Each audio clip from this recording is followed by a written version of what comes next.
பாகிஸ்தான் பயங்கரவாதிகள் கடந்த ஏப்ரல் 22ஆம் தேதி நடத்திய மனிதத்தன்மையற்ற துப்பாக்கிச் சூட்டில் சுற்றுலாவுக்கு வந்த 26 அப்பாவி இந்தியர்கள் கொல்லப்பட்டனர். அதையடுத்து பயங்கரவாதிகளை பின்னணியில் இருந்து இயக்கும் பாகிஸ்தானுக்கு படிப்பினை அளிக்கும் வகையில் துல்லிய தாக்குதல் நடத்த இராணுவத்திற்கு மத்திய அரசு உத்தரவிட்டது. அந்த தாக்குதலுக்கு ஆபரேஷன் சிந்தூர் வெற்றி திலக நடவடிக்கை என்ற பெயரும் சூட்டப்பட்டது.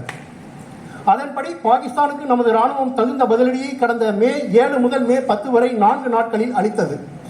மே 7ஆம் தேதி அதிகாலையில் பாகிஸ்தான் வான் எல்லைக்குள் ஊடுருவிய நமது விமானப்படை விமானங்கள் நடத்திய துல்லிய தாக்குதலில் பயங்கரவாதிகளின் 11 பயிற்சி முகாம்கள் நிர்மூலமாயின.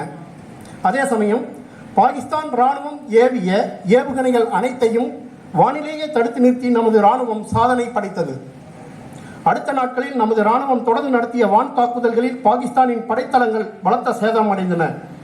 இறுதியில் அந்த நாட்டின் வேண்டுகோளை ஏற்று நமது அரசு ஆபரேஷன் சிந்தூர் நடவடிக்கையை தற்காலிகமாக நிறுத்தி வைத்துள்ளது. உண்மையில் இந்தியாவுக்கு அண்டை நாடு மீது போர் தொடுக்க விருப்பமில்லை.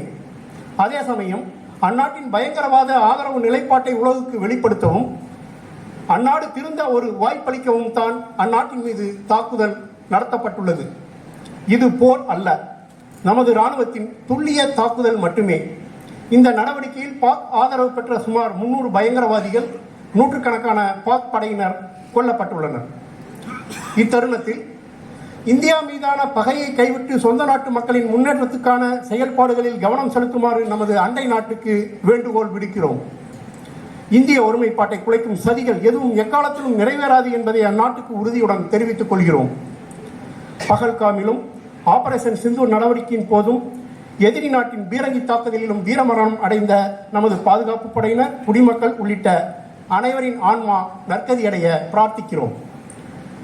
மிகவும் குறைந்த உயிர் சேதத்துடன் அதிநவீன போர் முறையில் 4 நாட்களில் பாகிஸ்தானின் இராணுவ கட்டமைப்பை நமது வீரர்கள் அழித்துள்ளனர்.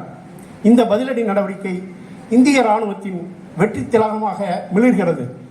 நமது முப்படைகளின் நிகரற்ற வீரத்துக்கும் மக்களாட்சியின் மாண்புக்கு கட்டுப்பட்ட அதன் சீரிய செயல்திறனுக்கும் எமது சிரம் தாழ்ந்த வணக்கங்களை காணிக்கையாக்குகிறோம். அனைவரும் இதற்கு கரவொலி எழுப்பி